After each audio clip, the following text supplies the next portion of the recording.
નમસ્કાર મિત્રો, કેમ છો તમે બધા? સ્વાગત છે તમારા બધાનું આપણી ચેનલ ગુજરાત ટચમાં. વાત કરીએ આજે ગુજરાત રાજ્યમાં આવેલ બનાસકાંઠા જિલ્લાના તમામ જોવાલાયક અને એક દિવસીય પ્રવાસ, એક દિવસીય પિકનિકમાં ફરી શકાય એવા સ્થળોની.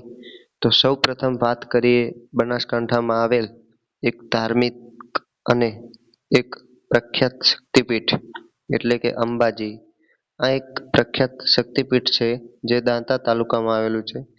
તે ગુજરાતનું બીજું સૌથી લોકપ્રિય પ્રવાસન સ્થળ છે. બીજા નંબર પર વાત કરીએ બાલારામ મહાદેવ મંદિર, જે પાલનપુરથી લગભગ 12 કિમી દૂર આવેલું છે. આ મંદિર એક પવિત્ર સ્થળ છે અને ભગવાન શિવશંકર એટલે કે મહાદેવનું મંદિર છે. ત્રીજા નંબર ઉપર વાત કરીએ કેદારનાથ. કેદારનાથ પાલનપુરથી લગભગ 32 કિલોમીટરના અંતર ઉપર આવેલું છે.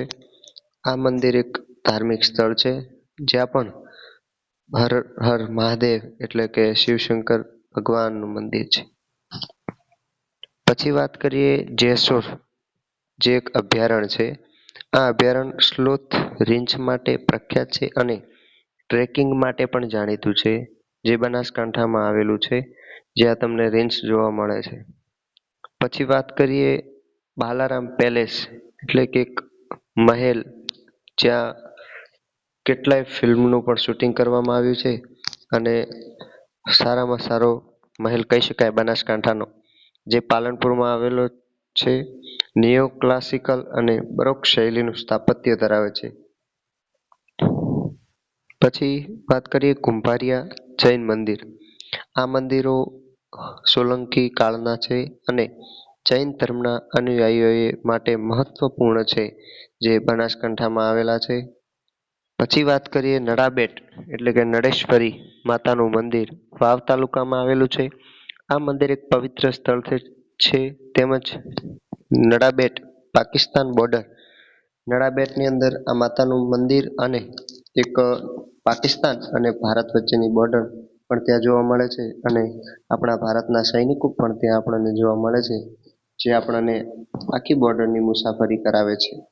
પછી વાત કરીએ ધીમા. ધીમા તાલુકામાં આવેલું આ મંદિર એક ધાર્મિક સ્થળ છે. ધીમાને હમણાં જ ધરણીધર તાલુકો નવો આપણે સરકાર દ્વારા બહાર પાડવામાં આવ્યો, ત્યાં જ ધરણીધર ભગવાનને પણ આપણે મંદિર એક આવેલું છે. આપણી ચેનલમાં જો તમે નવા હો તો લાઈક કરો, શેર કરો અને સબસ્ક્રાઈબ કરવાનું ના ભૂલતા. અને અવનવી માહિતી માટે તમારા બધા જ મિત્રોને ગુજરાત ટચ ચેનલ શેર કરો.